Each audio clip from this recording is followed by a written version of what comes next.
see later on, he's so sensitive. Like even when he has to kill Tadaka, he's thinking twice. Although he never withdrew himself, but he thought twice because she was a woman, right? And even at the time of Surpanakha, even at the time of Mother Sita, he's so sensitive. Even between Kaushalya, Kaikeyi, and Sumitra, who is the first person Ram bows down to?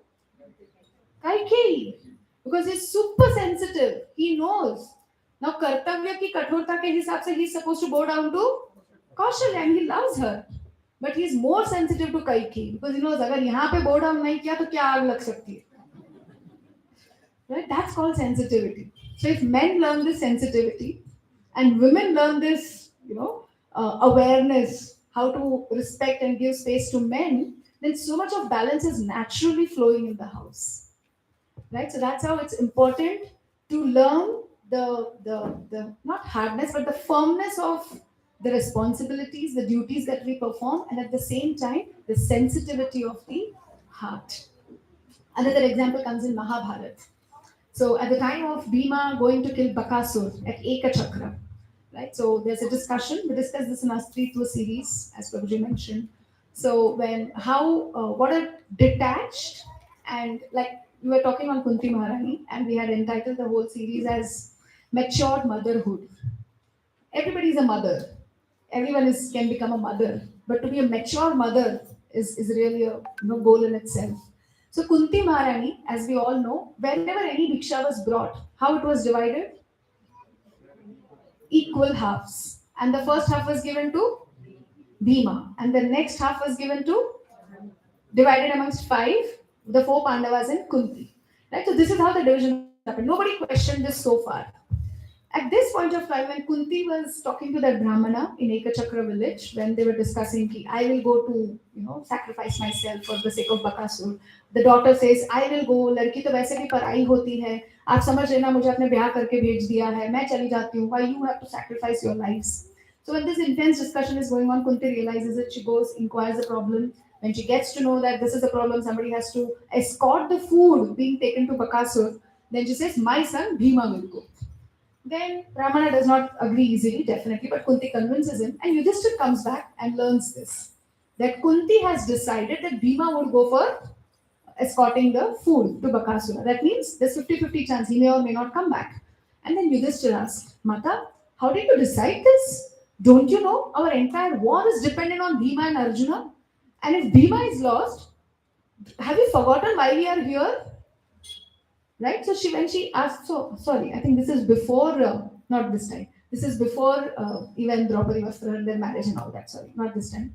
So when Yudhishthir asked, why did you stake him? We have to go back and take revenge from Duryodhana for sending us to Lakshagraha. So we have to go back. So we need Bhima. He's an important part of our family. So Kunti says, when we have come and stayed in somebody's house, the prime most dharma of any living entity is to do paropkar to that family.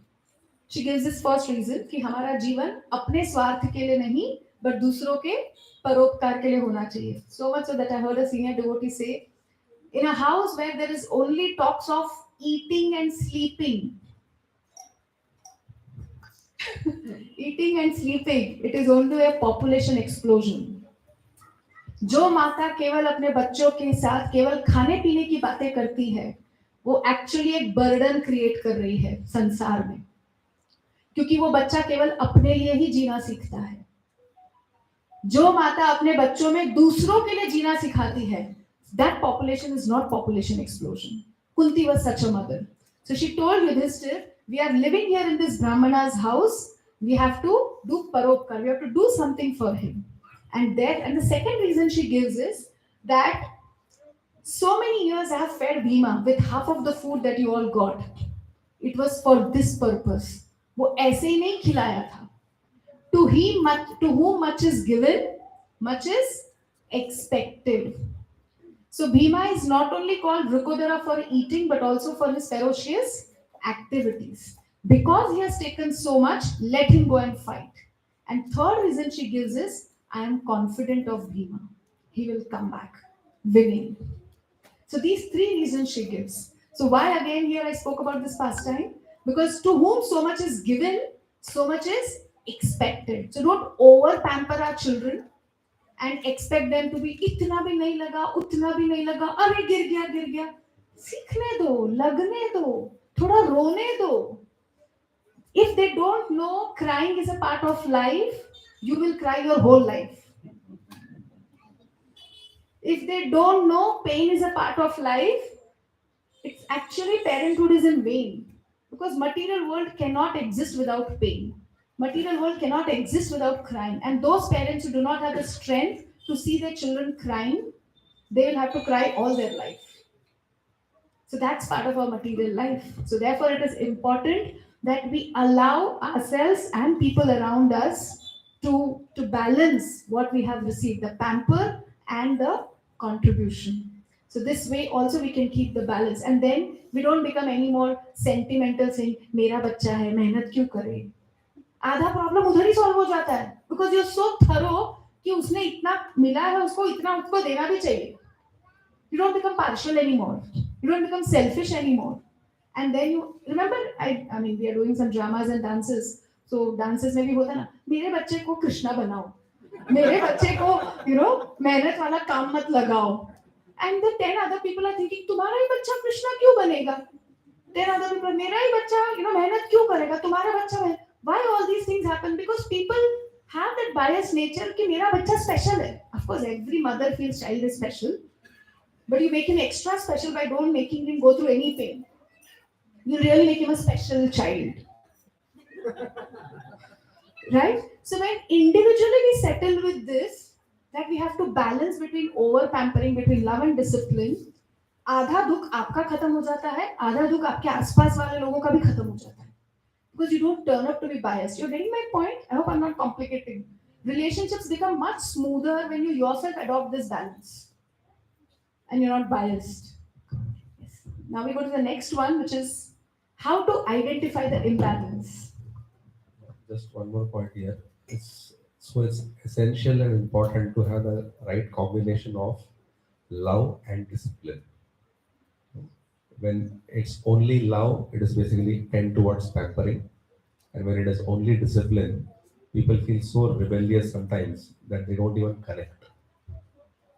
So it has to have that balance. Sometimes, if it is difficult for one person to have both, which usually is a challenge for one person to be able to exhibit love as well as discipline, at least that's how Krishna has made also. There is parents, there is father and mother, or the husband and the wife. So at least one parent has to play that role of love, and one parent has to play that role of discipline. If each parent can play both roles, that's good. If not, from the child's perspective, to have a holistic growth, he needs that combination of love as well as discipline. Discipline will make the person stronger within, and love will help him sustain that. Love will help him, yes, want to connect and sustain with that. Otherwise, that one-sided is going to be like, as they say, spare the rod and spoil the child. So then you give so much love that the person is, क्या बोलते हैं, बिगड़ा हुआ. Sometimes they say बिगड़े बाप का है, something aristocratic, like that. Or if it is too much discipline, then the child does not even able to connect. Then he will just look for an opportunity. As soon as the parents go out of the house, now it's my time. Sometimes they are so. Sometimes the parents pose themselves like Hitler for the child, and that the child feels, when will the parents go out of the house? When will they go for a program? I just want to add here, we have a couple, her daughter, whenever the father would go abroad for 2-3 months or 1 month or 3 weeks, she would immediately fall sick. 3 हफ्ता पापा गए flight पकड़े इसको बुखार आता था, and everybody would run to serve the family. Mother is alone with 2 kids. Now she's a teenager. Now when the mother tells, कल पापा आने वाले हैं abroad के trip से, she says, can I go for an outing please? She says, अच्छा हो गए 3 हफ्ते. You see, the situations, the people, the circumstances, the needs, they keep changing. Therefore, it's important to keep aligning our balancing factors. As you mentioned about your parents, changes so much drastically. So for the child, he has to feel that sense of security, sense of solace that if from one parent is heavy, one parent is disciplining, at least he has the connectivity with the other parent. When both parents are only discipline oriented, then again it's difficult. He has nowhere else to go, or he seeks for it outside, which is natural tendency. He seeks for it outside. And if both parents are too much overwhelmingly pampering, caring so much, I mean, loving so much, then the child is not growing in a holistic perspective where he doesn't even able to stand on his own legs. So that kind of a combination is required. Let him go through the trouble because ideally speaking, training means to learn to live with less. When one has abundance, there is not much training required. If one has too much time, if one has too much money, if one has too much resources, of course, training is required to still channelize. Ideally speaking, training is still required, but in excess, there is not much of an issue, except that one squanders it, without knowing the value of it. But when we learn to get trained in less, that means when there is less finance, how to manage. When there is less electricity, how to manage. When internet doesn't work, how to manage. That means people are not even having the idea, understanding that 10 years before people could live without internet. It's difficult to fathom. It's difficult to fathom that one can live without mobile, isn't it? Things have become so grossly required in the modern times, difficult to fathom how things would have happened earlier. How training with less water. If water supply is less, how to manage? And if we are not trained in, I mean, these are very petty, gross things I'm talking, but if one is not trained when things are less, then what is the meaning of that means we are by default expecting things will be abundance in our life, which is a very grave mistake because this material world by design is dukhalaya. What we should expect is danger at every step. What one should expect is danger at every step. What one should expect is difficulties and obstacles at every step. One has to constantly maneuver in life. One has to constantly mold one's life in order to reach the destination. Till then, there is going to be a lot of obstacles one has to keep facing. So, how to identify if there is imbalance in life? How to identify if there is balance? I mean, sometimes it's more easier to learn it the negative way. Sometimes either what you call the positive aspect may not uh, click. Sometimes the negative aspect clicks. It's like, if you give a talk, if you give a discourse, you know if you get a feedback, ये क्या बोला तुमने, ऐसा कैसा बोल दिया, or it was not good. Or if there is cooking in the house, mother cooks or the wife cooks, and those who honor either the husband or the children, quick to comment, क्या है नमक भी नहीं डाला. you know. That means the norm is when something is wrong, you get a feedback. You get it back. When something is wrong, you get it very quick, immediate feedback. That means when things are very good, that means if somebody doesn't say anything, then the understanding is अच्छा है आज. And if we are expecting, that my husband or my child did not say that the sabji was very nice, or the cooking was very nice, or the lecture was very nice, you know, then sometimes there has to be a proper discussion in terms of what is the norm. Because unfortunately, the current norm is if something is wrong, voice out. If it's known people, people talk, and if it is in the virtual world, then there is a virtual rebellious forums where you can voice out. And that is unfortunately becoming the norm. The norm is not becoming as appreciate the positive. So what we are talking about is listen to the signals, how to identify if there is imbalance. We will get to hear about it, isn't it? We will get to hear, we will get feedbacks. Some things are immediate, some things are cumulative, and some things are destructive on a long-term perspective. Some things are immediate means when things are neglected on an immediate basis. If you eat food and if there is an indigestion, body gives an immediate signal. Next day there is problem in the stomach, right? Immediate signals. Some things are cumulative. Cumulative means accumulated over a period of time. You know, one day neglected, second day neglected, third day neglected, 1 week neglected, 1 month neglected, 1 year neglected. For example, people may have a desire. At one point of I had an aspiration to go to gym, or I had an aspiration to do yoga. People think a lot about it, but in terms of tangible arrangements, there are so many obstacles.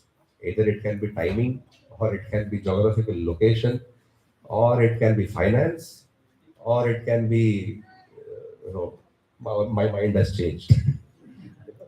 Earlier I thought, but now I feel it's not required, whatever. So some things can be cumulative. When it comes to health, many of us may sometimes choose to conveniently neglect it. Conveniently neglect it. At the end of the day, we are not this body, or as per the scriptures, we are not this body at all. So with respect to health that he said, it's I often say the girls and even the boys it applies to. That when we come into Krishna consciousness or even without being in Krishna consciousness, we generally tend to neglect health between the age of 20 to 40.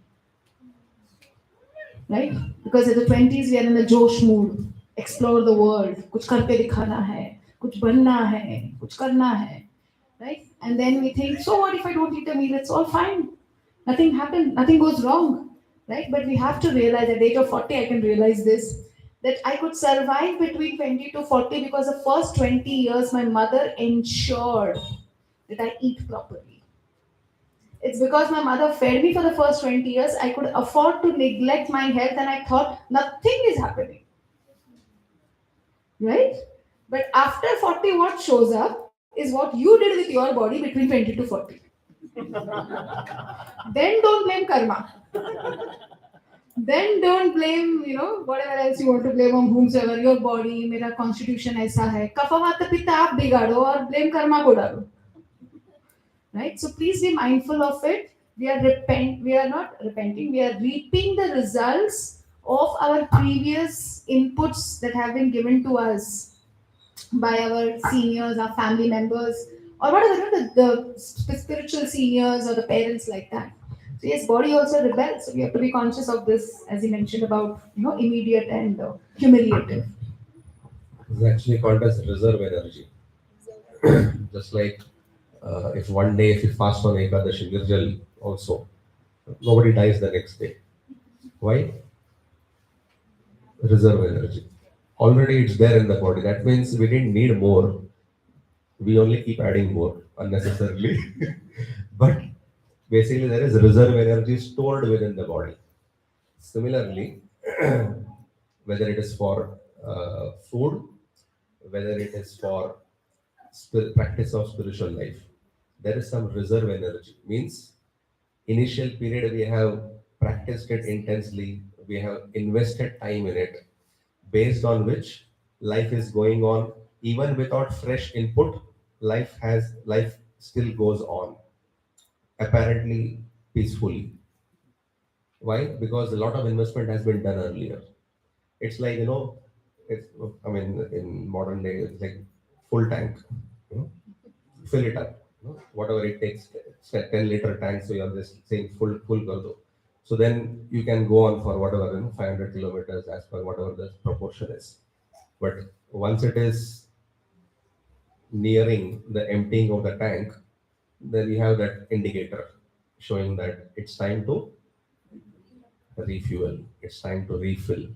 Similarly, many of us enjoy our reserve energy invested earlier, but unless we reinvest, you know, our stock prices will not go up.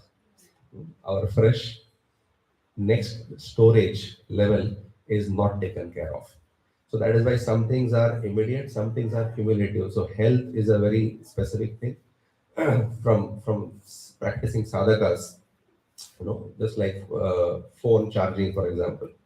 So now that we are traveling, the first thing we did in the morning, charged our phone. Because the whole day we're traveling, we're not going to get time in between.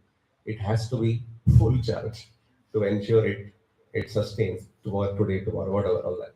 Similarly, just like we are so particular, so conscious about charging our phone fully, about fueling our vehicle fully, we should also have to fuel ourselves fully. Then we last for a longer period. That means why do we charge full?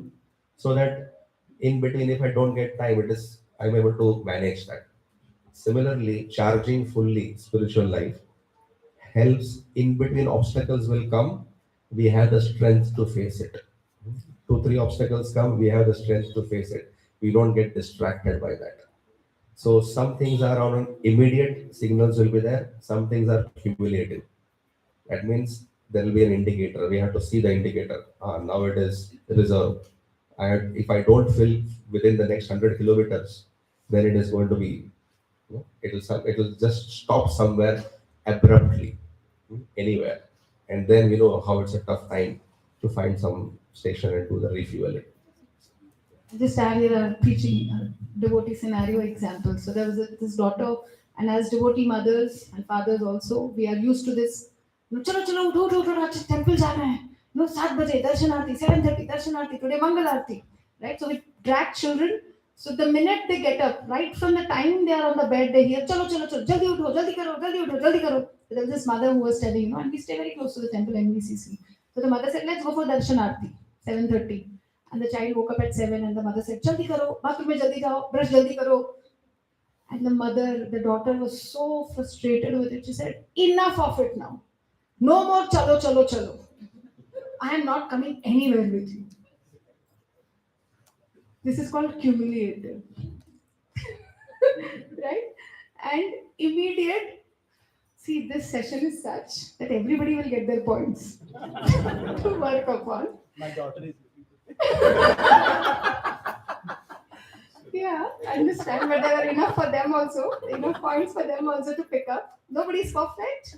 See, we are talking all these things just to realize ourselves where all we all go wrong. We don't realize जैसे दुखा जो प्रभु जी ने कहा हमारी वजह से first and the foremost thing is we are enough capable of causing pain to people. Accept that. Generally, people have this big broadcasting thing. You caused pain to me. Broadcasted glance. Accept you are fully capable of paining others. Because unless you don't realize that, you will not work upon yourself. You'll only expect others to work upon themselves. Right? And things are not going to work that way. It's going to work mutually. So when Prabhuji was talking about cumulative, so when children, again recently in our one of the class we were discussing, the mother was standing next to the mother was talking to the friend, the small child, says, Mama, chalo na. No, bhaiya bacha does that, chalo na, chalo. Mama is engrossed talking to her friend. She doesn't realize sari goes like this, then it goes like this, then the child goes around the mother, and finally he starts a bhonga. And then mother has to just leave everything and attend to the child. So imbalance is noticed in these three different stages. One is, as we said, which is just, what is it? First one, immediate. Where the child is immediately throwing up. When you feed him something, it doesn't suit him. And cumulative is when there are signals but you have neglected, like the phone charging, like the child crying, like the wife not talking to you, like the husband not talking to you. What is these are? Small signals. When you don't attend to it timely, it's going to burst out. And the last one is about destructive. when you don't listen to even cumulative signals, be rest assured, everything that you did in your Krishna consciousness for last whatever months and years, you'll have to give double of that time to first settle your material life. There are many people who spent like that. There are many children, especially Krishna conscious children, they say, पूरा बचपन आपने हमको मंदिर में भगा के निकाला, अब हमको, because you've pulled them. See, like recently Giriraj Maharaj was here, he's seen more generations than all of us, in ISKCON. And he said there are two categories of people. One is born Hare Krishnas, and the second is who joined Hare Krishnas. There's a difference between the two.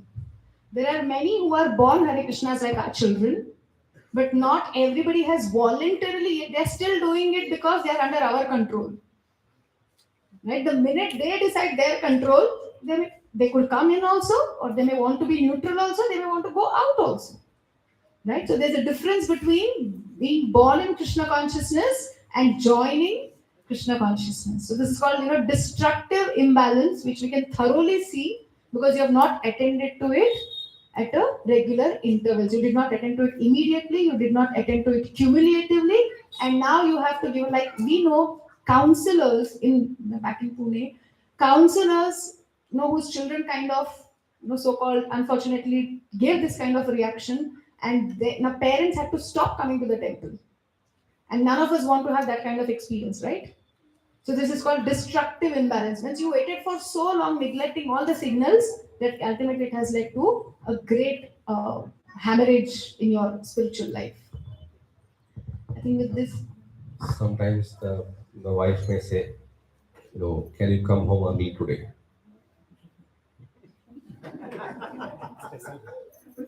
There's something special. She may have cooked something nice. Every day she cooks nice, but today something really, really more nice. Whatever. Or sometimes she may say, can you take an off today? Or whatever, next week, something. And when they see that this extension, coming early from office or taking it off, we do it for services. We do it for services, and we don't do it for home. What is the signal passed? Huh? Madhuri should say. I have time for services and not you. I hope your prabhuji is not here. Both are together. So this is practical reality. Many of our families are like this, unfortunately. Does it really convey that signal? Men don't feel. It was, service was there, it was required. Temple called. Right? It's a need of the hour. We feel that. So that is where the question is: do we really feel like that from family perspective? This is not to say, again, we have to have kind of disclaimers here. This is not to say that we have to neglect the temple services. All we are trying to talk about is when any aspect in life is neglected, we have to pay with interest at a later time. The more the delay, more the interest. And then we will be disinterested. More the delay, more the interest. It's a law of nature, right? Just like loans. More the delay, more the interest. Earlier we realize, better it is for us. So it's just that we have to realize there are different responsibilities. So when you're talking about immediate, cumulative, and destructive, so initially it starts with, can you come home early? Can you take an off or something? And then cumulative, if this happens 3-4 times, and we have conveniently uh, given a deaf ear to it, we have conveniently overlooked it, and then what happens one day? Pressure cooker, volcano, something bursts, and then we'll say, When I'm about to go to office, is this the right time you want to have 2 hour discussion right now? You couldn't find a better time. I'm about to go to office, and today I have, fortunately or unfortunately, I have some presentation. And at this point of time, you're just started, and digging, and as they say, digging old graves. And then we go back and discuss and back and forth. So what happens initially when it is told, we don't take it very seriously. Cumulative when it happens, then if we neglect it still further, then one day pressure cooker, and as she gave the example of the child, पल्लू लेके घूमते रहता है, साड़ी आपका पूरा round हो जाता है, and the child finally cries at the top of his lungs, and then we say, okay, now signal is very clear. You can't afford to ignore it. Unfortunately, the wife cannot do that. Hmm? She cannot do that, at least in a public place.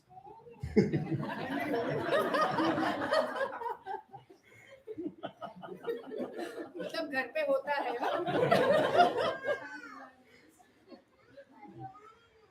So if things are settled in within the 4 walls in time, it will save. We don't have to pay interest at all. Principal ही निकल जाएगा. So much can be saved. And this very much applies to spiritual life also. Huh? We are just talking about your balance because sometimes as devotees we tend to neglect this aspect of our life. But this very much applies to our spiritual lives also. When you don't pay interest or when you don't pay heed to your spiritual needs, if you're neglecting your chanting, cumulative, immediate, this applies to all levels. For example, chanting. What is the immediate impact, immediate imbalance you recollect? You're missing your rounds. You're missing the mantras. You're with your phone. And I never realized why beadbags had that one finger space until WhatsApp came. I never realized it, why that one finger was out. Very conveniently simultaneous parallel jobs we can do along with chanting, unfortunately. Right? So these are the signals. It's an immediate signal that you are distracted from chanting. What is it cumulative? You tend to postpone. Chalo, next day kar lenge, no problem. It's fine. Your interest is losing. You no more want to chant. It's too destructive is you lose your faith in Krishna consciousness. You lose your taste for Krishna consciousness. The numbers are no more important. The quality is no more important.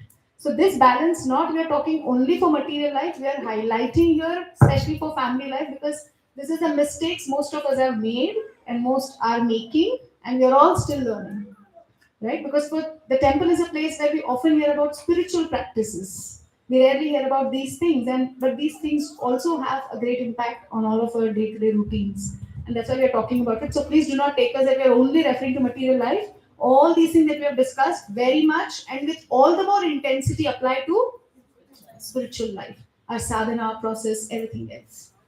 I think next. So when we are talking about when the wife asks whether you can come early or if you can give time or if you can take a day off, and when we do the same thing for extending for services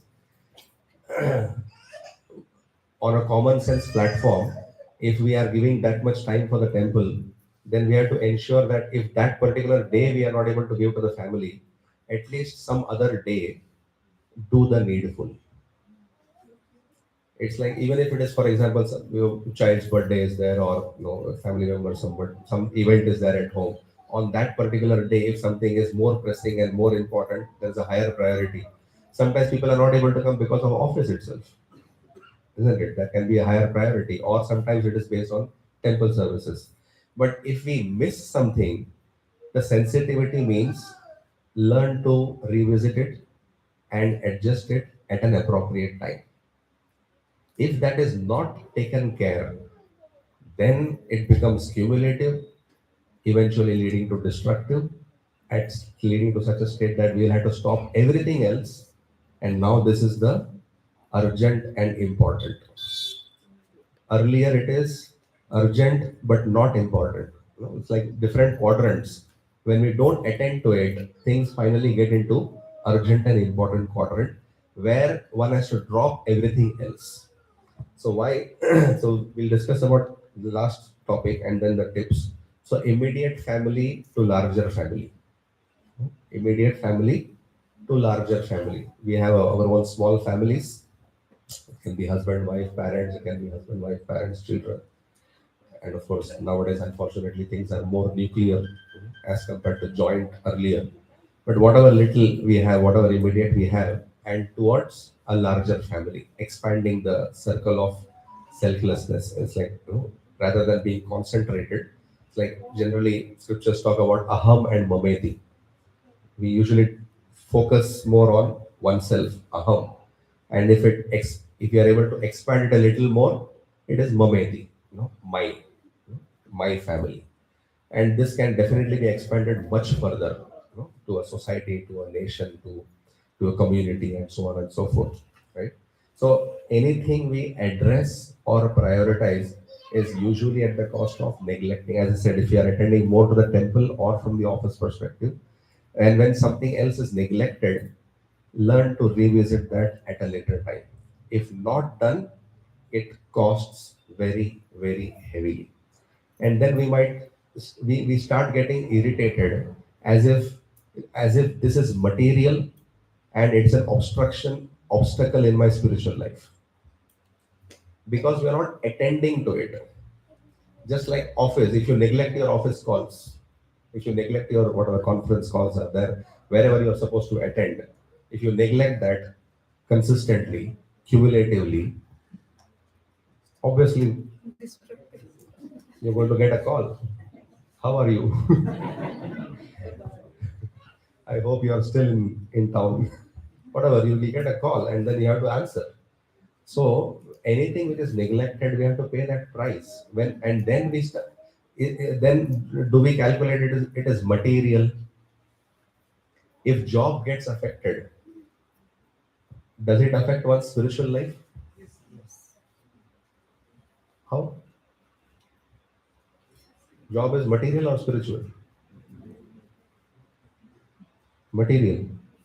But it has a potential to impact spiritual life because we are not fully spiritual. Because we are still, although the soul is spiritual, as she said, the soul is entrapped within the body. And as long as we are having this package with the body, this has to go hand in hand. Classic example here is of Sanatan Goswami. As he mentioned, one day you'll get a call. How are you? Bye bye. No, no interest. No need to come from tomorrow. Office call. Sanatan Goswami was also chucked out like this by Nawab Hussain Shah. When he came to see him, he was reading what? Srimad Bhagavatam. So when he was, expelled from his so-called prime minister post, what did Sanatan Goswami do? He was He had joined Mahaprabhu's. Before that, he had to go through a lot. He was put in jail. And there also he was relishing Krishna consciousness. Can any of us do that? Suppose tomorrow job is gone. How many wives will be happy? चलो जाते हैं आराम से बैठेंगे भागवतम पढ़ेंगे वैसे भी पैसे की क्या जरूरत है? Can any one of us sitting here in this room do that? No. This example is enough to show that we are not completely on the spiritual platform, although we are spiritual, but we have not realized it. Right? So therefore, we need to pay attention to these immediate and cumulative, signals, so that before it becomes destructive completely. Yeah, and also one beautiful point that he also mentioned is whenever you're not able to attend to it at that particular point of time, revisit it, whether it is your spiritual life or material life. If you're not able to attend to the family this weekend, ensure you keep it the next weekend. Definitely nothing at the cost of the temple because temple is also ours. Who will maintain the temple if not for us? I mean, Krishna is only doing everything, but we have to do our part, right? So as wives also, it's important that we facilitate husband services in the temple.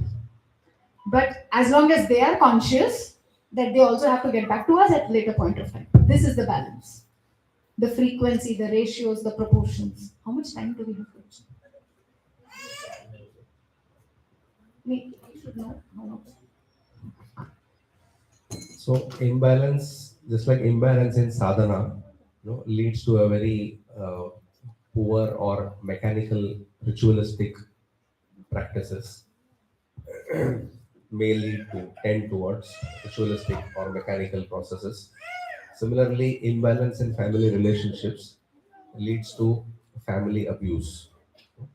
Nowadays there's so much talk about child abuse. So it can lead to family abuse. It's just that the degree ratios are different. So there is nobody who's quantifying, there is nobody who's going to give a sort of a certificate in terms of how much is supposed to be done and how much was done. But it is between the family to be able to understand and have that dialogue between each other so that there is healthy relationships. We are talking about trying to create a healthy relationships so that one can do services peacefully. Otherwise, what happens? While we are doing, it's like when we are chanting, you know, office work is coming in the mind. When we are chanting, household stuff, whatever is remaining is coming in the mind. What comes in the mind is things which are neglected, things which are unfinished. Once it is attended to, done, mind looks for something else which is not yet done. Mind is trying to give some carrot which is trying to show us you can do this, and then so much plan comes. If you have already attended to it, it's done. Tick mark is done. It will not be coming again and again. So one has to be very conscious of understanding this imbalance, and particularly knowing that it can lead from a immediate to a cumulative to a destructive thing. So one very important thing we learned from our seniors, they said, never sleep over a fight. Never sleep over a fight. We sometimes we have to fight to sleep also.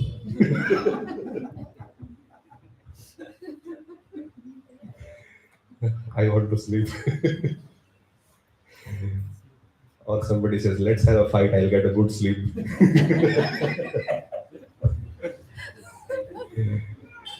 Never sleep over a fight means when a discussion has begun, when there is irritation, when that expressing dialogues are going on, and then we feel, now it's too late to, one partner says it's too late to discuss. Tomorrow morning I have seminars, one, two, three, so many things are there in line, and it's done. That means what? You begin the discussion, it's abruptly ended at some time. Again, after next week or some appropriate time, whenever the other partner feels, it starts again. Again, if it is cut at some time, eventually that's how it becomes cumulative. So never sleep over a fight. We may say, if you take it literally, we will never sleep.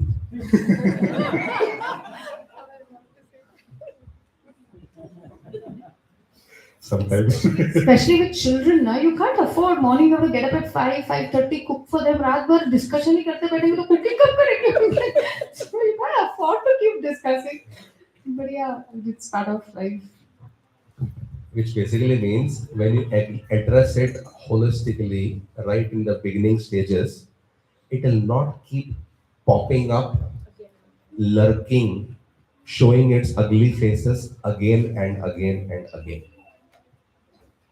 You attend to it thoroughly, then you don't need every time. It's not that every time the wife needs 5 hours to discuss. Usually, what the spouse requires is some time in between and to know that we are there for each other.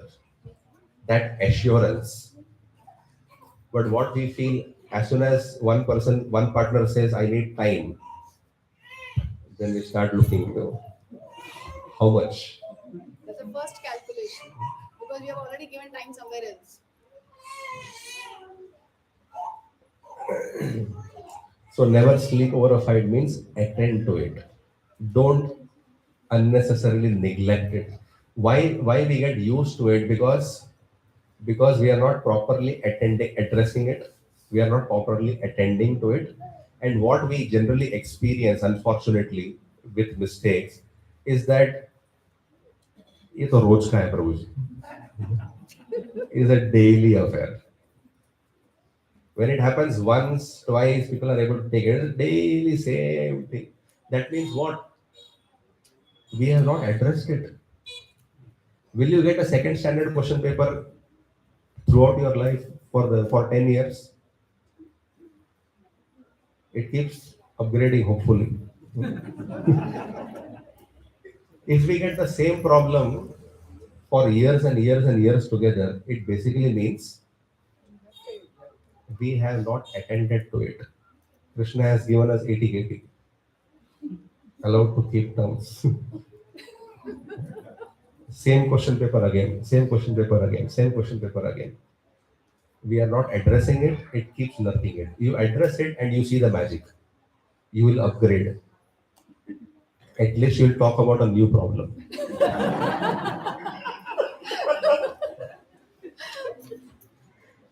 Believe me, we don't have time for our own problems now anymore because we are just so busy talking about others' problems. The subject matter changes, problems remain. This is another secret if you want to get rid of your problems. Become leaders, you'll have no time to worry about yourself. Yeah, so basically, I was trying to focus on address it. Never sleep over a fight. Address it, and you will see the magic. When I say address it, means attend to it. Sometimes, unfortunately, what happens? We only give ear. Sometimes we give ear and mind. Very few times we give heart. This is reserved. This is private zone, reserved for something else. So when we give, it's like, as in the companies they talk about, some employees give only the hands, some employees give the mind. Very few people are able to give mind, right? What is most commonly easily available is the hands, labor class. Very few people think and know innovative and make something better, how to make this place better and all that. And very, very, very few people will be able to give heart. When one gives heart, then it's like he's living for it. Then he's breathing it. So similarly, when we don't address it, or if we address it only by giving ear, or only by saying half an hour, or only by putting some calculation, then we don't address it fully, unfortunately. Which is why, unfortunately, it keeps lurking, and we get the impression it is a daily affair because we are not addressing it properly.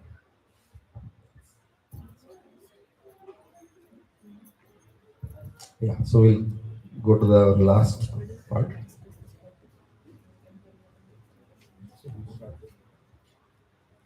So the tips to balance were first of it, just few of us that we made. I mean, I'm sure everybody while going through the journey of life, everybody knows this. We're just repeating it or we're just voicing it out. That's it. It's not that we are something very extraordinary. ऐसा कुछ भी नहीं है. The journey of life, everybody learns, everybody shares. So just jot it down. Some of the tips, you all may have better tips, better people tolerating, handling many things much more than us. The first, as you already mentioned, is to listen to the signals of the imbalance, whether it is coming from the body, whether it is coming from the family, whether it is coming from the situation, whether it is coming from the car, or whether it's coming from your spiritual life, or service, or leaders, or authorities, or the temples, or the cooks. Anywhere, listen to the signals of imbalance and attend to it, as Prabhuji mentioned. Second is very, very important. Listen to the feedbacks. Take it appropriately. I was waiting for my friend in the next building who had decided to meet at 4:30. She didn't turn up for about, and I'm very pakka with time generally. So I reached there at 4:35. I waited for 10 minutes, called her 2 times. She said, I'm coming. Then after some time, her phone got switched off. I continued to wait for her. It was 5:15 that she came and we were supposed to go together somewhere. And I really got wild. And I said, XYZ, you have to really improve your time. And then she's a very close friend of mine. We're still friends. They are also Langotias. So she said, you girl Priya, you stop being hyper about it. And I was like, my God, nobody ever made me realize that I become hyper about time. It's a good thing to be on Except time. me. He has named me that I've come from Samay Lok, so that I'm used to it, as he said. I'm used to it. Yeah, my friend, when she told me that you will pray, you stop being hyper about it. That's when I realized, okay, to be on time is one good thing as a principle, as an ethic, as a moral principle. But when she kind of got back on me saying, you stop being hyper about it, I realized it that I need not make a fuss out of situation. So when somebody is giving you feedback, take it positively. If you really think you need to work upon it. And I know I'm very conscious about time, so it's 100% possible that I make fuss out of it when people don't keep time. Right? So it's not out of the blue statement. At least things which are true about you, which cause others problem, take a positive feedback. Take a feedback positively. So direct and indirect feedback, and this can really help a lot of relationship get saved and hampered. Yes. This leads to the point of learning to be flexible to change, adjusting or flexible to change. That means at least when we realize we are wrong or we have scope for improvement, do we have the ability, do we have the courage to be adjusting, to be flexible to change? For example, when she said about time, that she came on time, but the other person came much late. So we may have principles for ourselves, but when others are also involved, we have to learn to be flexible. We cannot be just imposing our principles. If it is only involving myself, it's your choice. Whatever your upbringing is, whatever your training is, whatever one is convinced about, one may do that.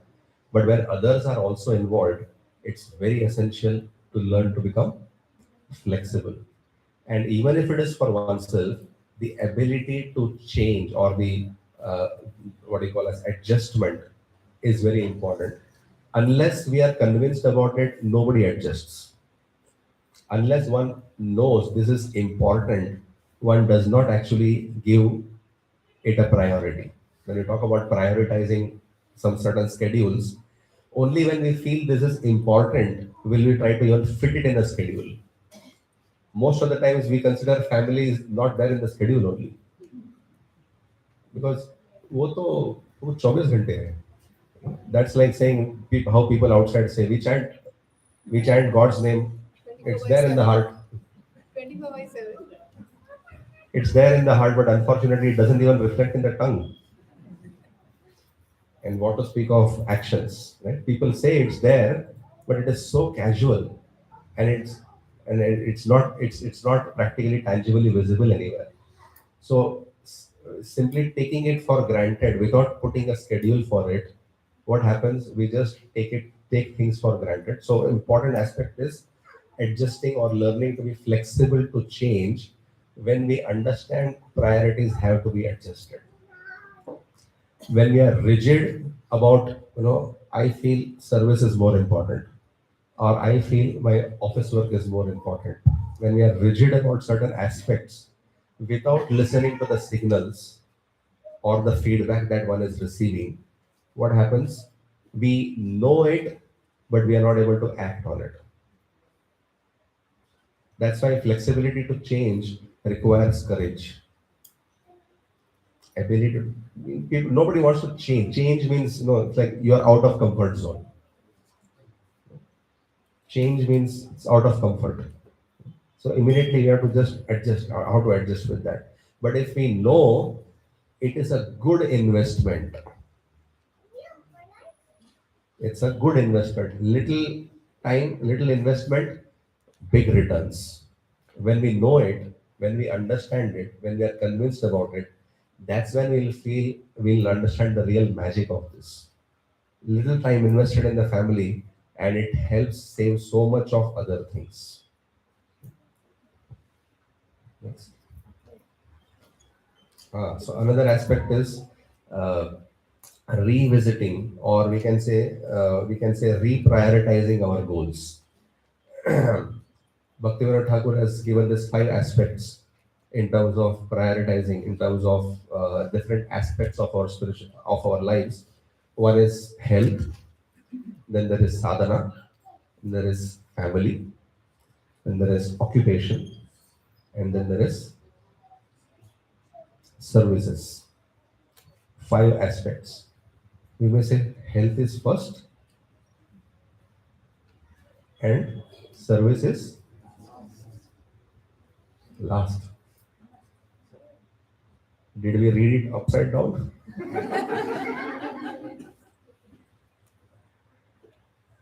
Or it's not in sequence?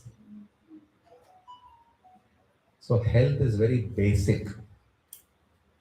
When health is mentioned the first, attend to it. Whatever is there in Prabhupada's language, do the needful. Health does not mean we are talking about going to the gym. We are talking about six pack. Health means fit enough to function. Simple. And that's a basic requirement. Even how many of us have the experience when we fall sick, our spiritual life gets affected.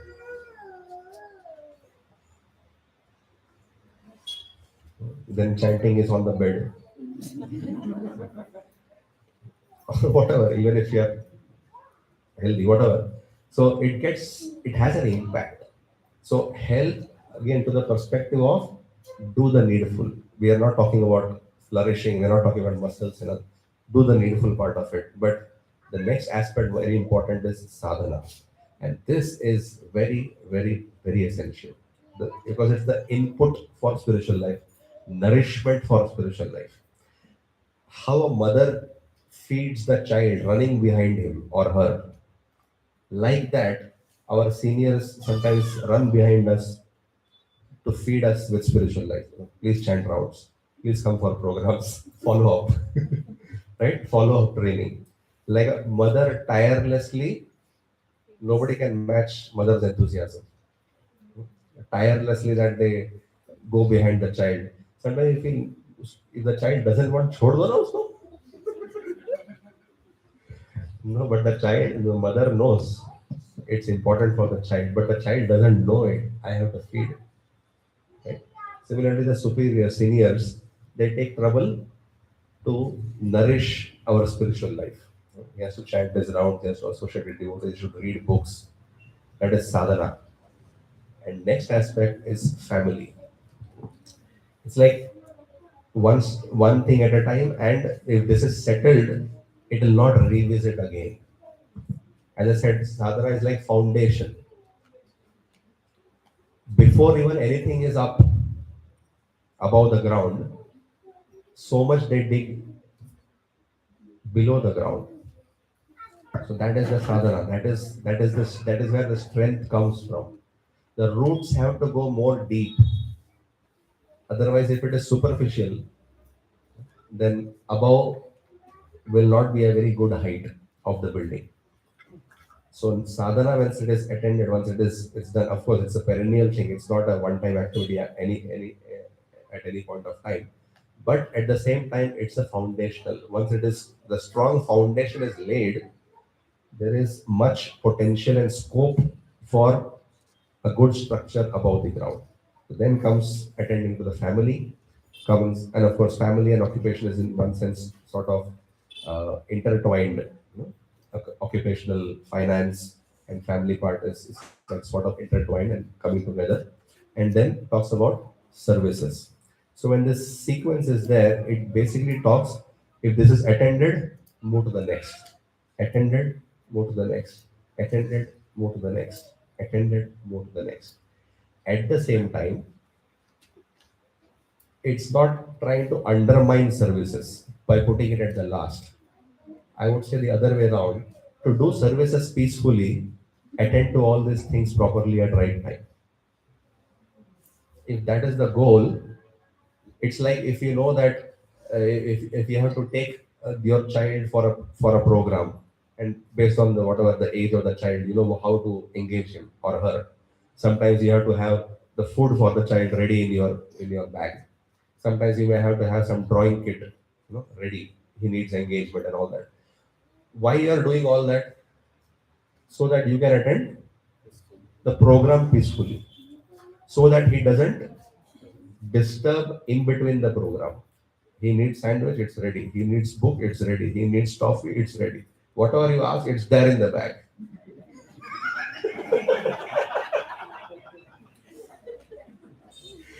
You don't have to be so blunt about it. But that is what is caring.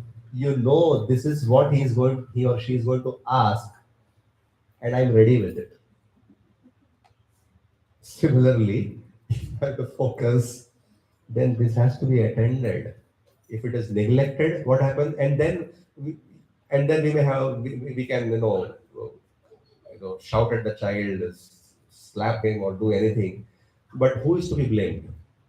If in between the program, if you are not prepared, in between the program, the child is asking for food or the engagement, who is to be blamed?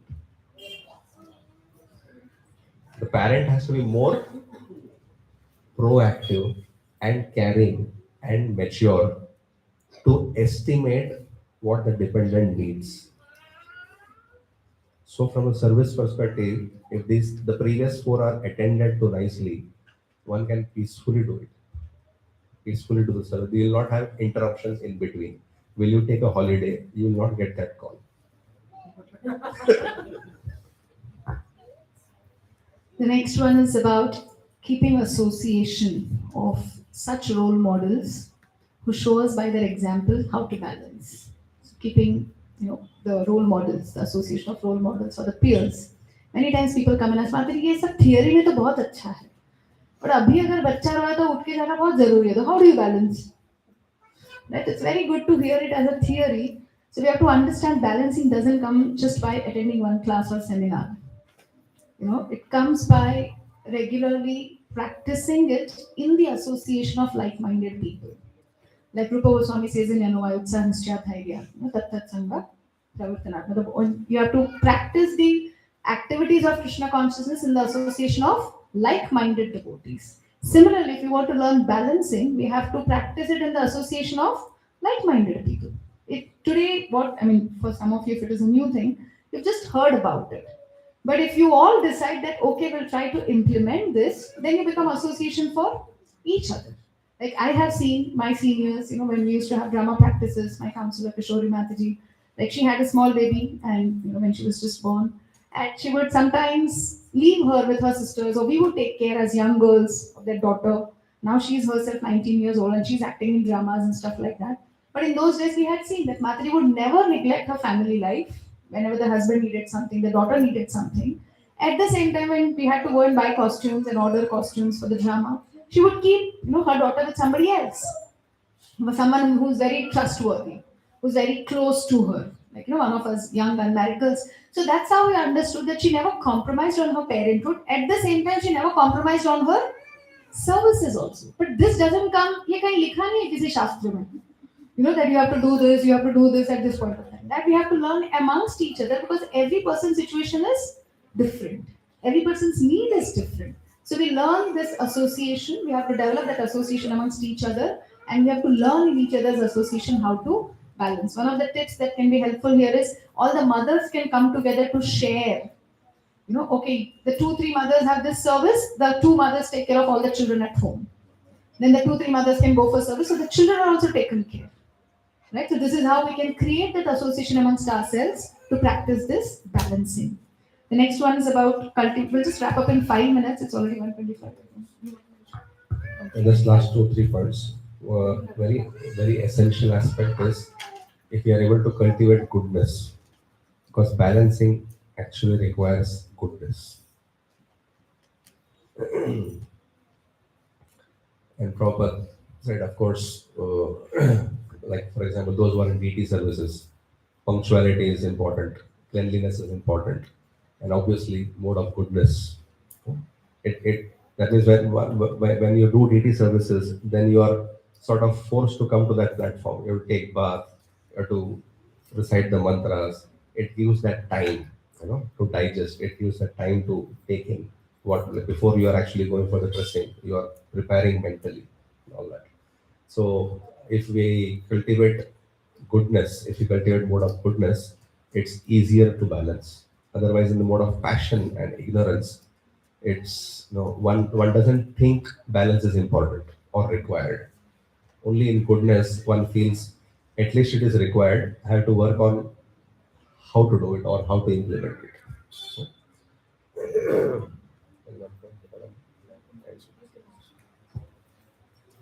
And another aspect is about broadening the vision. When we are talking about a balancing, it is from the perspective of looking at a larger picture. As I began with, yeah, sure. As I began with, like, somebody is talking about one extreme of chanting. No doubt, chanting is important, but along with chanting, there are other aspects of spiritual life which have its due credit, its due relevance at specific certain intervals in our lives. So, looking at the larger picture, if we look at the larger picture, we will understand it's important to balance. Otherwise, we are focused on things that we are doing and we feel this is the only important aspects in life, but we are missing out on other things. And as we discussed, if we don't listen to the feedbacks, then we are just missing it out because we are not looking at the larger picture. In the larger interest, in the holistic picture, where does this fit in? Or, unfortunately, does it have any place in the picture? Right? So understanding has to be corrected when we are looking at the larger picture, when we are looking at a holistic perspective, then it's easier to balance because we may tend to be on one extreme, which is usually one person may tend to be on one extreme. And when we listen to others, then we understand, okay, I have to do something else as well. I have to stretch somewhere else as well. If you talk about extroverts and introverts, neither of it is in of itself good. Somebody is introvert. Sometimes people who are introvert may go to depression. People are saying I'm introvert, but an introvert person is thoughtful. He can think. Extrovert person can only talk. Introvert person can think also. Of course, extrovert also can think, but he doesn't utilize the faculty. Doesn't utilize the faculty. Just like introvert person also has a mouth, but he chooses to speak less and think more. Whereas an extrovert person chooses to speak more and think less. I am not giving any indications which is better.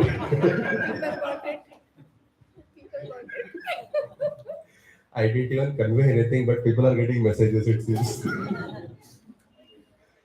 So, looking at the larger picture, holistic perspective, that is very, very helpful. Yeah. I'll just end with one point, then you can add comments or questions. And one last thing I just wanted to talk about is learn to. I mean, this is like, we have to sort of remind ourselves, again and again, again and again, learn to avoid extremes by coming to a midpoint. And this is something which is generally very practical. You go to buy vegetables, he will say 100 rupees, you will ask 60 rupees, then you settle with 80 rupees. Something you come to a midpoint. And he says 100 and you don't bargain at all, then you just pay the price. Or if you say, I want it for free, then it's push off. Whatever, you come to a midpoint, which is he also feel, I sold it, I got little profit, and you also feel I got it little economical. Both ways. Similarly, in life, about living, whether it's family, whether it's in many places, learning to avoid extremes, learning to come to a midpoint. It is something which is most practical on on a functional platform. Somebody says when there can be n number of case studies and n number of situations that we can talk about. Somebody may say, let's go for a yatra. We want 2 weeks yatra. And one partner may say, I think 5 to 6 days is sufficient.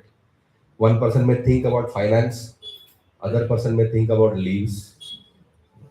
One partner may think about getting to visit the holy places. Other partner might be thinking about having a social network. So there can be different perspectives that each person is thinking. When we say midpoint, are we ready to sacrifice something from my bucket also, and agreeing to accommodate someone, the other partner's expectations as well. This is what we are talking about midpoint. I also have desires, I also have expectations.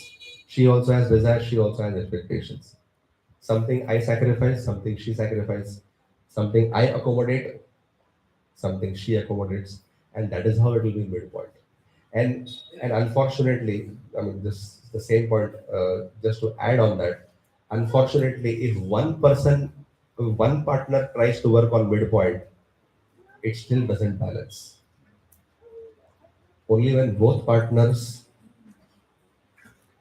choose to allocate a specific time when there is no distractions without any mobile, when there is a exclusive time dedicated for it, and have a dialogue without much interruptions, and both want to work on it to come to a midpoint, that is something very helpful. Hare Krishna. Yes, so anybody has any comments, you can please add, or if anybody has any questions. He already raised his hand.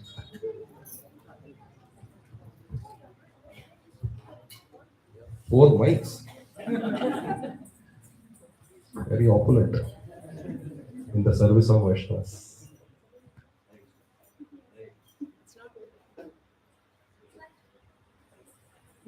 This is functional midpoint.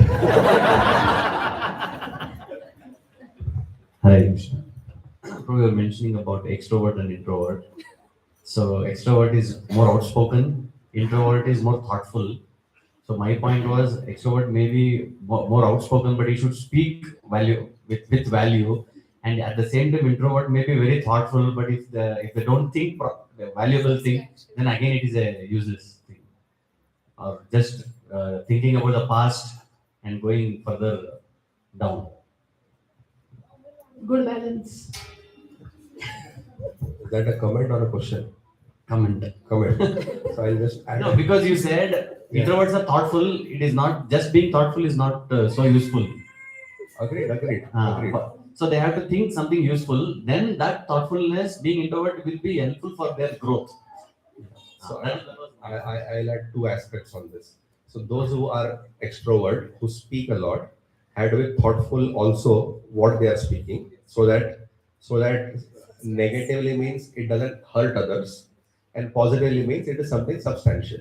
That is one.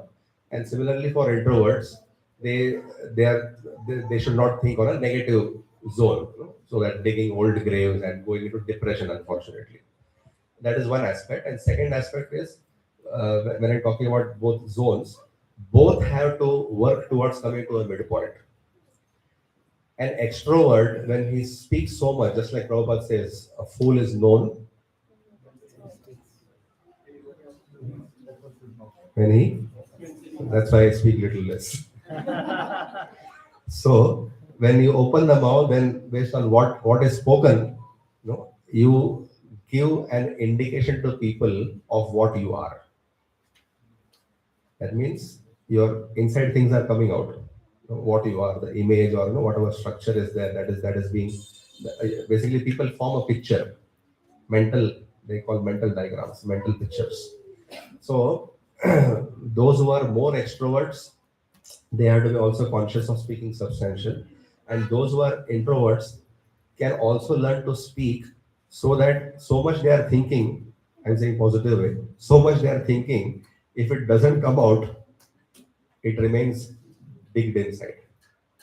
I know so many who are introverts who have so much material to write, but unfortunately it doesn't come out like that.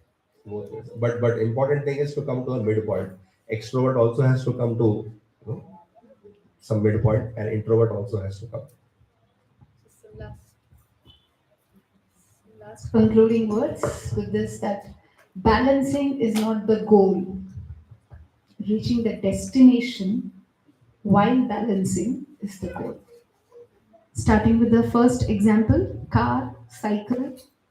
Is the balancing your goal? Balancing car, balancing cycle is the goal of your ride, your drive? What is the goal? Why are you balancing the car and the cycle and the bikes? So that is a concluding point. So much that you have heard and so much that you have spoken. It's not the end and the destination. The destination is we take help of this balancing so that we end up to our goal of going back home, back to Godhead. Thank you very much. And just one last thing of how to have a balance. I did not address that, but indirectly we did. We need to have a proper balance between individual and institutional priorities. When we are committed to the process of Krishna consciousness through the institution of ISKCON, it's our commitment because Srila Prabhupada is our savior. So we have a lot like how a mother takes care of the child and the child owes everything to the mother. Similarly, we owe everything to Srila Prabhupada and all the previous acharyas. So what we have received, we definitely want to give back in the form of contribution. So that's our institutional, or rather, out of gratitude, we want to give ourselves back to Srila Prabhupada in service. But at the same time, we are an individual. Even Krishna, even when we go back to Golok Vrindavan, our individuality is not diminished. It's not destroyed. So we need to have the balance between individual and institutional priorities. Individual is our family, our needs, our desires, balancing in our services. There are so many services that we like to do and some we don't like to do. Do we try to keep a balance?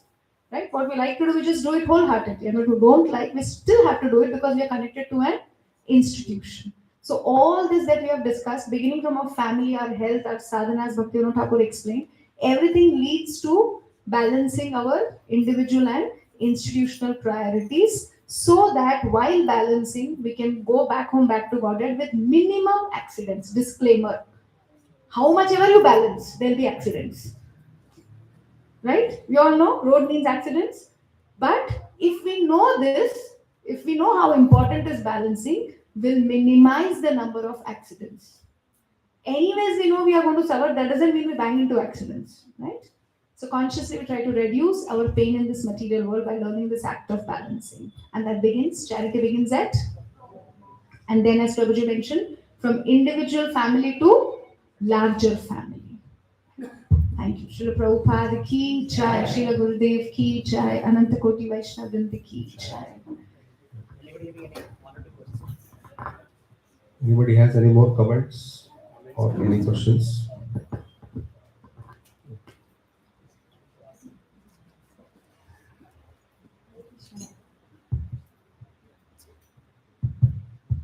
Hare Krishna. Hare Krishna. Prabhuji Mataji, thank you so much for a wonderful session. Actually, it really helped for It's all.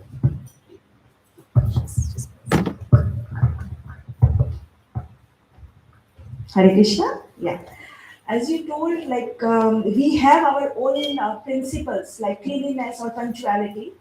So, like when others involved, we have to be very flexible. When our family member involves, like kids or spouse, so how we have to react? Like in that case, also we have to be very flexible, or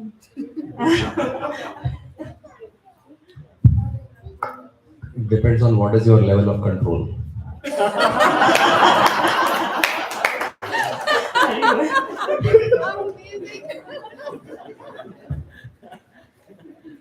You can imagine how he must be controlling me.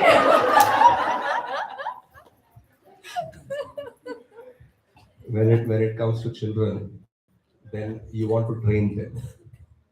So if you want to inculcate good habits, then you have to do the needful.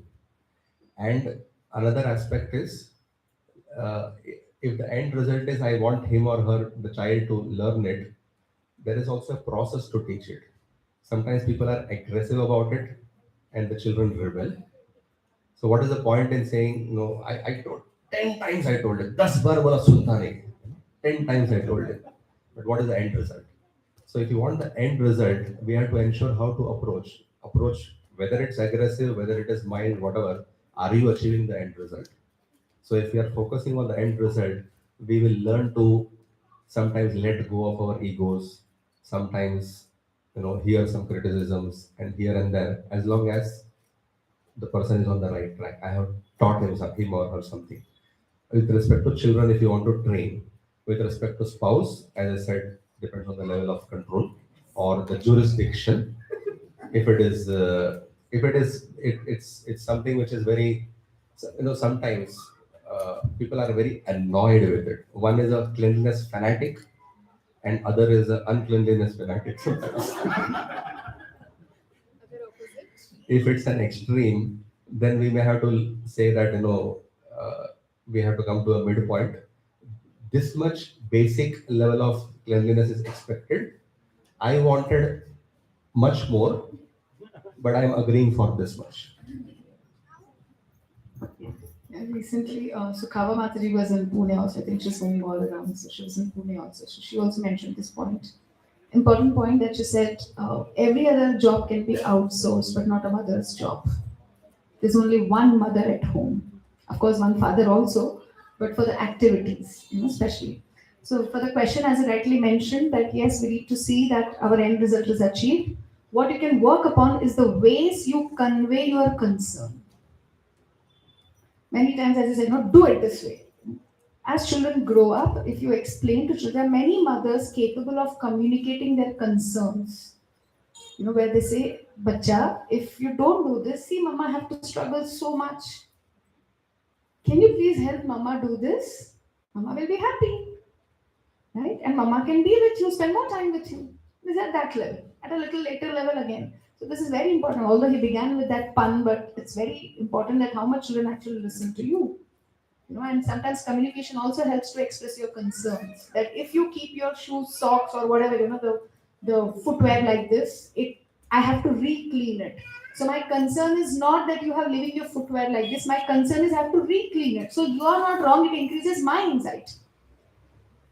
So in case if children understand that, and if your spouse is able to understand that, and they're ready to help you out, I think that saves. So a lot of it is connected. We feel हमारा agenda क्यों नहीं achieve हो रहा है, but many times it's how we put it across, and then our karma, how much it is in our jurisdiction to listen, understand, and cooperate with our concerns. So we need to work upon a lot of things. Many things are interconnected. But of course, nothing wrong in being cleanliness fanatic, as long as you don't create hell out of others' life. So. One more question, Madam. Yes. As you told, like I didn't understand you told coming into a KC or Born in a KC, right? Yeah. Explain. 2-3 lines is a big subject in itself, coming from the lotus mouth of His Holiness Giriraj Swami Maharaj. So the same topic of children getting frustrated at times, children getting too much of Krishna consciousness where they take it for granted, or they get deviated, distracted, or they rebel because they were imposed upon. The Krishna consciousness. It was not a voluntary choice. Children are under our control as long as they're teenagers, right? So till then they do everything that we say because they have to, because उनका रोटी कपड़ा मकान हमसे मिल रहा है, and वो like respect, obedience होता है, वो होता है हमारी ओर. But once children develop their own thinking, their psychology, their opinions, as teenagers their opinions increase, they tend to grow. Like you remember, for at the age of 5, 6, 7, 8, you can buy clothes whatever you want for child. But once they're 12, 13, they say, you give me the money and I'll decide what I have to buy. Right? It's no more your choice. So because they start forming their opinions, they also start forming opinions about Krishna consciousness. And as a Krishna conscious child, not just from one particular place, all over the world we have seen, we so much discuss temple stuff at home. So children get to know, अच्छा ये devotee ऐसा है, अच्छा वो devotee वैसा है, अच्छा ये devotee झूठ बोलता है, अच्छा ये devotee पैसों में हेरफेर करता है, अच्छा ये. So they already are collecting all those inputs within their mind, and they start making opinions about them. And then when they discriminate बाहर की दुनिया में black and white, which is teenager exploring age, then they decide I don't want this anymore now. Right? So that's one choice. But there are children who go through that little bit of deviation, but they come back if the roots are strong. And if they're close to their parents. If parents, like often after so many years, many of our parents, we think, if parents are able to make our children good humans, that's enough for success. Devotional service is a luxury which we will give them to the best of our capacity, not that will reduce anything from our side, but will not let it become a burden for them. We want them to make a voluntary choice to be a devotee, as we made a voluntary choice. I'm sure you must have come here because somebody must have preached to you. Did you make a voluntary choice? Did your mother come with a stick or a cane behind? Did your mother call up every morning and say, go to the temple, chant 16 rounds? No. But we may do that with our children, and that's what gets back to them in their teenage. So we just try to get to a balance where we give them, इसका मतलब ये नहीं हम कुछ दे नहीं. No, it's our duty as parents to give them Krishna consciousness, but to the level that they can accept it, to the level that they don't rebel it at a later point of time. And we give them that room, let them go, let them explore. As teenagers, we explore. I always feel poor thing our children, हम खा P के मौज मस्ती करके आए हैं at the age of 24, and we tell our children, don't eat this, don't do that, don't dance here, don't go for movies. हम सब कुछ करके आए, उन्होंने क्या गुनाह किया है? But at the same time, the world is so bad. The world is so, dangerous around कि अभी छोड़ दोगे तो they can do anything. So one very important lesson which I personally realized in so many years is, as we grow in Krishna consciousness, we realize many things in life are not in black and white. As the devotees advance, they realize many things fall in gray zone. Try to identify that gray zone, deal with the situations accordingly, and then, so we are not saying you leave children in the material world because you enjoyed and came, nor am I saying give them only Krishna consciousness. Gray zone. Okay, so that's choice, personal choice to make, to be a devotee is being Hare Krishna. Thank you. Just to ensure the statement is not misunderstood when she says, at least let's make children good human beings, and devotional service can be a luxury. This is not to say devotional service is not important, but base minimum is at least become a human being. Obviously, we'll be more than happy to make them also as devotees. But the point is that each individual has his or her own free will as well, which we can't meddle with or just force it upon. We have to deal with that aspect.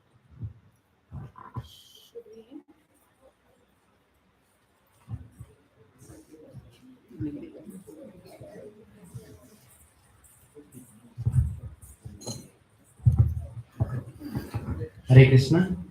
So I know some of you might have been looking the watch and the time. That's why I'm not able to ask questions. So maybe definitely we'll plan sometime later. But we are very, very thankful to Prabhuji and Mataji for extending themselves so much. And really, right, as Prabhuji talked about, yeah, there are some things which we learn, right, in our scriptures. But there are so many things that we learn from the devotees. That's why, we hear that, we go to the satsang, we go to the association to learn from the devotees how to practice this Krishna consciousness practically, right? And over the different stages to into it.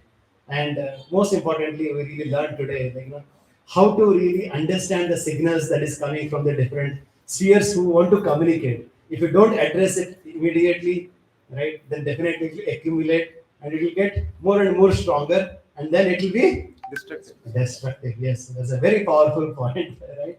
And then yes, how we really learn, right? By seeking the feedback from each other, by really learning from each other. Yes, and another beautiful point is that all of us are work in process, right? We are not perfect. We are yes, we might be having having this external dresses of a Vaishnava. Yes, Vaishnavas are the topmost, but we are still a work in process. We have this little body, so we should not shy away that yes, we commit mistake, we fall down or others fall down. How we compassionately, how sincerely we help each other, staying in a community to grow up, right? And that's really the most beautiful thing. And so that's the real fortune to have, the association and guidance and expertise from the seniors, who have really gone through it. So once again, we are very, very thankful to Prabhuji and Mataji for sharing so many beautiful tips so that we can really not only hear at the head level, but really apply to our heart and hand and extend in our family life and make our journey more blissful, more sublime. Thank you. So let's thank once again Prabhuji and Mataji by loudly chanting Hare Krishna Mahamantra. Hare Krishna, Krishna Krishna, Hare Hare, Hare Rama, Rama Rama, Hare Hare. Thank you very much. So thank you very much for joining. So now I think we have prasadam for everybody. So everybody can proceed.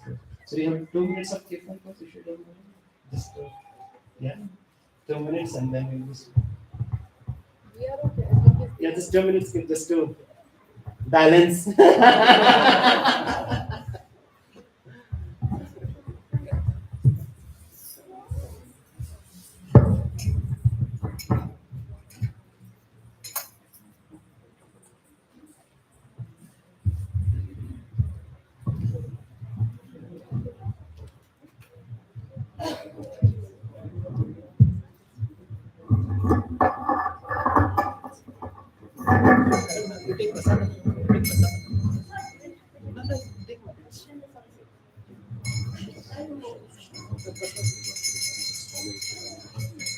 Namaste Saraswati Gauravani Krishna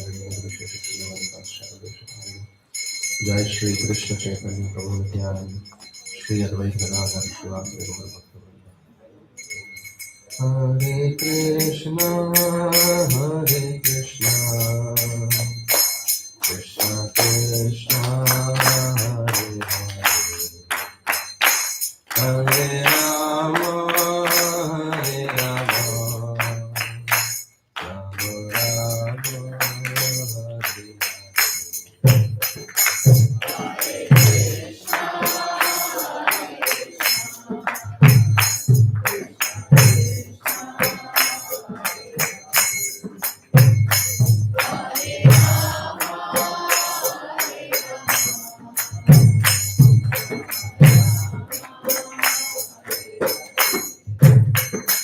Hare Krishna, Hare Krishna, Krishna Krishna,